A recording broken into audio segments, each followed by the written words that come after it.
Assalamualaikum warahmatullahi wabarakatuh. Perkenalkan, nama saya Syarif Faizal Amir dari kelas PGSD 3 PPG dalam jabatan Universitas Mula Warman angkatan atau kategori kedua. Nomor UKG 201901275340. Kali ini saya akan menceritakan cerita baik terkait praktik baik saya atau best practice dalam PPL atau aksi yang saya lakukan. Lokasi best practice-nya yaitu SDIT Cahaya Fikri Bontang, Kelurahan Tanjung Laut, Kecamatan Bontang Selatan, Kota Bontang, Kalimantan Timur. Kemudian lingkup pendidikannya sekolah dasar kelas 6. Kemudian tujuan yang ingin dicapai yaitu meningkatkan keaktifan dan hasil belajar siswa. Ya, tanggal 10 Desember 2022. Latar belakang masalah dari praktek pembelajaran ini, yang pertama ialah pembelajaran cenderung kurang menarik. Kemudian siswa kurang antusias dalam mengikuti pembelajaran. Kemudian siswa mengalami kesulitan dalam memberikan pendapat. Dan terakhir, siswa mengalami kesulitan dalam menyelesaikan soal-soal HOTS.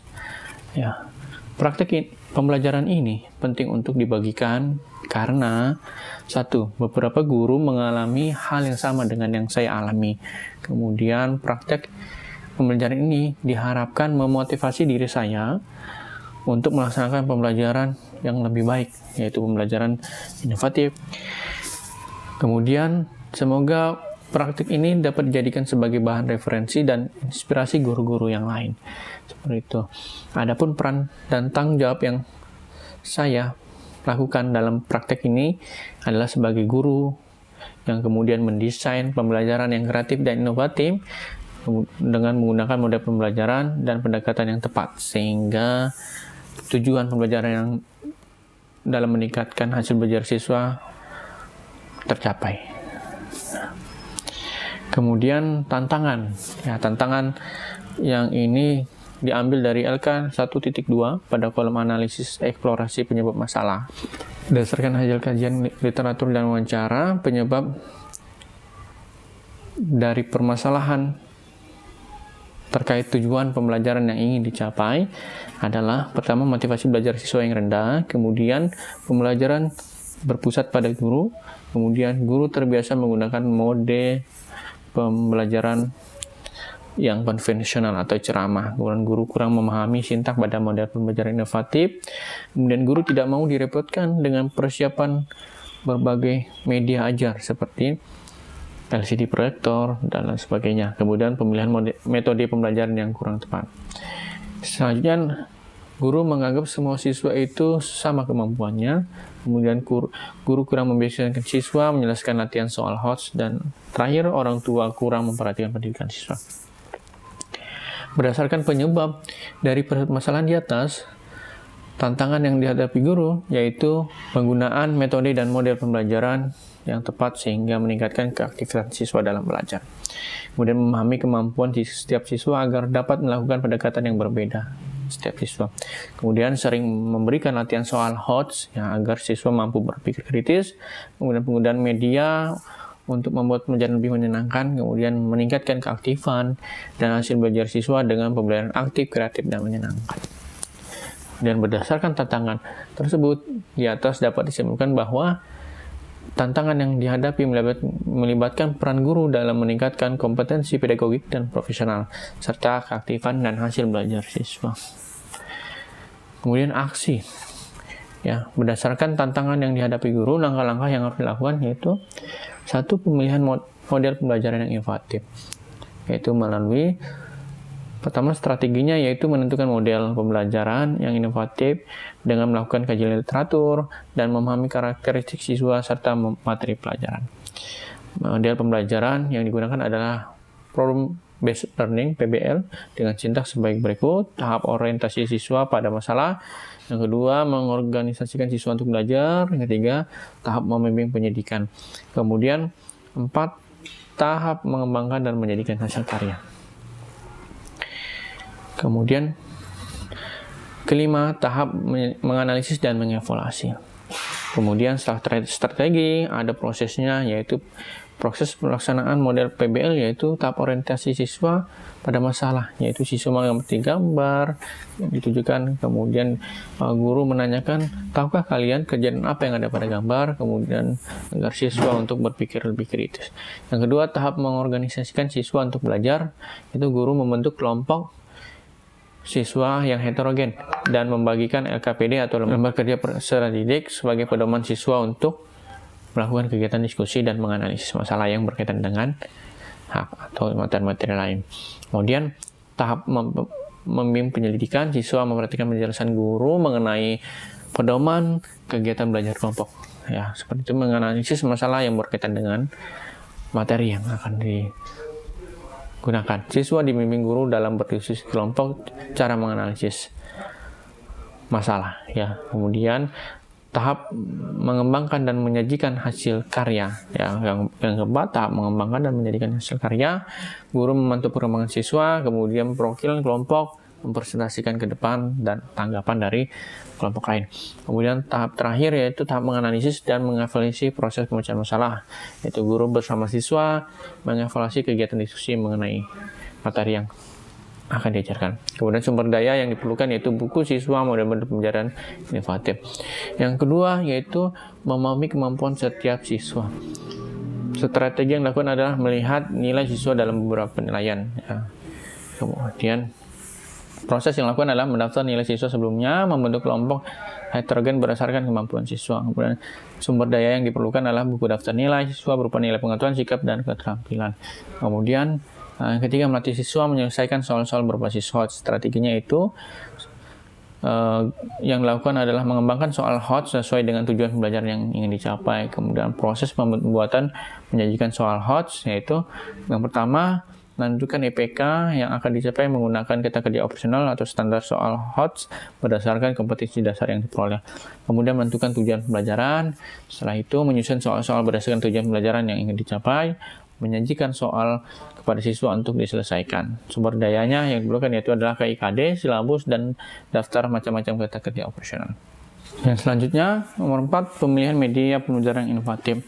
Ya, dengan strategi yang dilakukan adalah menggunakan slide PowerPoint dengan soal berbasis AI, yaitu Artificial Intelligence, dan permainan dengan kuisis. Proses pembuatan media dilakukan oleh guru sendiri, kemudian sumber dayanya itu jaringan internet, laptop, LCD proyektor, dan tablet Android.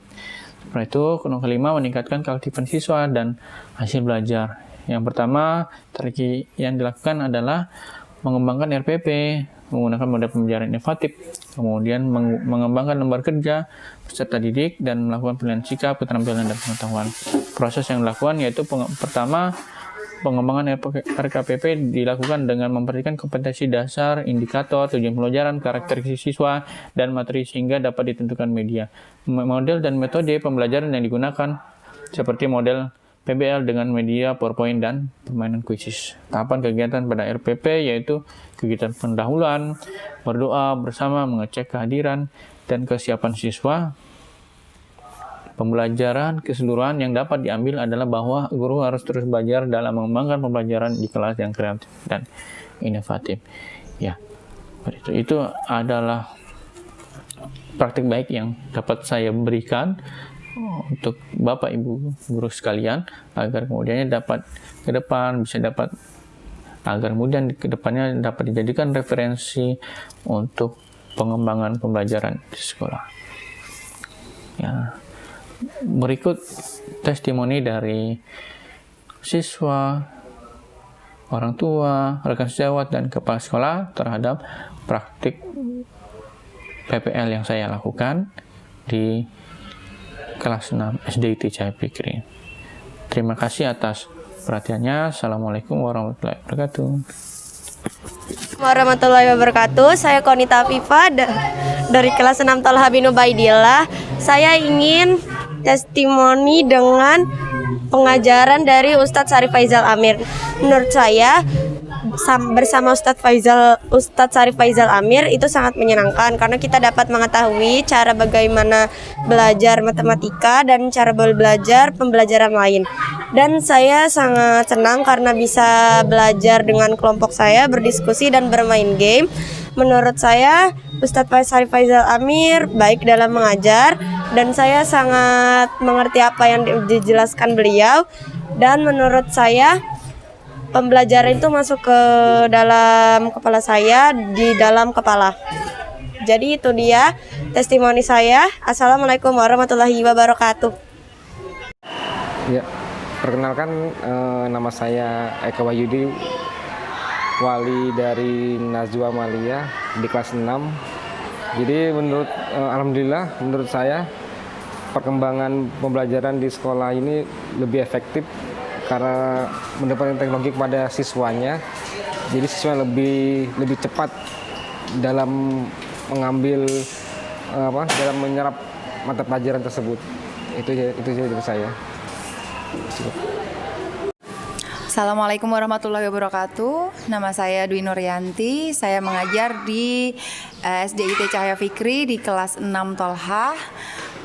Tanggapan saya mengenai kegiatan pembelajaran PPG di kelas 6 ini dirasa sangat membuat anak-anak lebih termotivasi untuk belajar. Anak-anak menjadi lebih aktif, apalagi dengan pembelajaran dengan memanfaatkan teknologi yang ada. Mungkin itu saja. Assalamualaikum warahmatullahi wabarakatuh. Nama saya Buni Narisdiana, Kepala SDIT Cahaya Fikri. Alhamdulillah, kami sangat bahagia dan bangga terhadap guru kami atas nama Pak Syarif Faizal Amir sudah mengikuti kegiatan pendidikan profesi guru yang dilaksanakan sejak awal September 2022. Tentunya dari kegiatan ini sangat impact positif sekali terhadap kegiatan belajar mengajar di kelas, dan dari hasil supervisi pengajaran semester 1 khususnya di KBM di kelas 6 yaitu 6 Talha sudah Pak Amir paparkan dengan sangat baik dan interaktif, dan juga media-media ajarnya sudah dilengkapi, juga perangkat pembelajarannya juga sudah sangat lengkap. Dan mudah-mudahan ke depannya apapun yang ada dalam evaluasi supervisi itu bisa diperbaiki ke depannya, dan semoga nanti lulus pada saat post-tes PPG nanti. Semangat terus untuk memajukan pendidikan Indonesia, khususnya di Kota Bontang dan khususnya di SDIT Cahaya Fikri. Terima kasih. Assalamualaikum warahmatullahi wabarakatuh.